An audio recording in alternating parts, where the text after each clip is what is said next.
on a monté ce projet avec le parc des Causses du Quercy. Le projet s'appelle, c'est un appel à projet qui s'appelle J'agis pour les Causses du Quercy. Et on a sauté sur l'occasion parce qu'effectivement ce jardin était un peu à l'abandon au centre de loisirs. Et donc on avait très très envie, les enfants puis l'équipe, de le remettre à flot. On a très envie d'avoir quelque chose de très très beau, très très vert.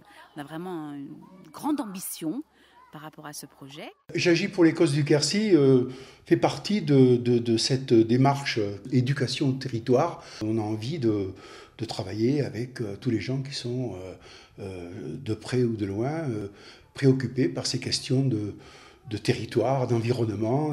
Et pour ce faire, nous avons fait des appels à projets.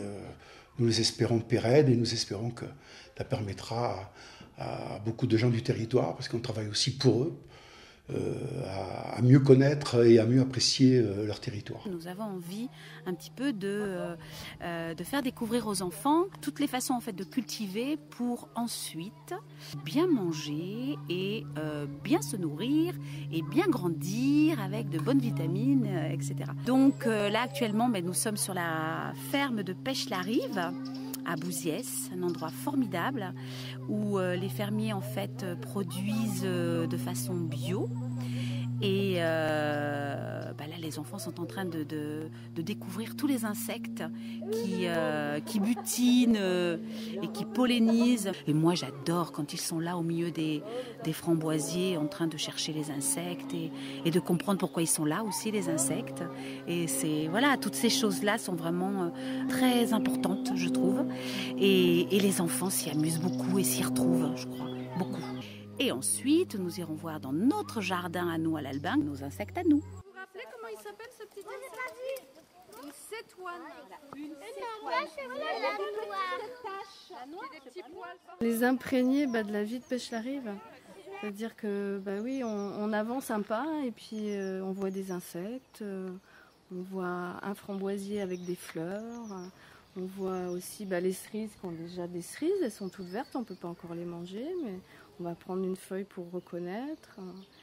Et puis on va l'associer après, cet après-midi, au goût, parce qu'on aura vu les fleurs et les feuilles de framboisier, par exemple, puis on va manger la confiture de framboise. Bon, c'est pas tout à fait l'époque de manger des fruits, c'est dommage. Parce que l'important, c'est la vie. Je pense que pour ces enfants, ce qui va être chouette dans la journée, c'est de voir la vie sur une ferme bio. Je crois que ça, c'est important. Parce qu'ils vont voir qu'il y a plein d'espaces où il y a encore plein d'herbes, et que nous, c'est pas forcément des mauvaises herbes, et où on découvre plein de choses dans les mauvaises herbes. Et puis plein de vie surtout.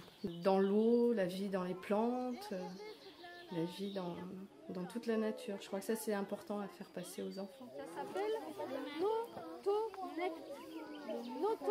Et puis, nous avons aussi des interventions, des ateliers du Frêne. Qui viennent très régulièrement pour justement la restructuration. Ils nous ont aidés, et puis les semis. Donc là, dans ce jardin, vous avez semé la dernière fois des radis et des carottes. Où est-ce que tu avais mis les carottes?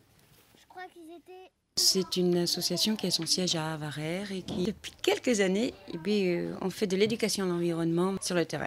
On travaille pas mal en utilisant, en recherchant les savoir-faire qui étaient oubliés. Comment le faire passer aux enfants?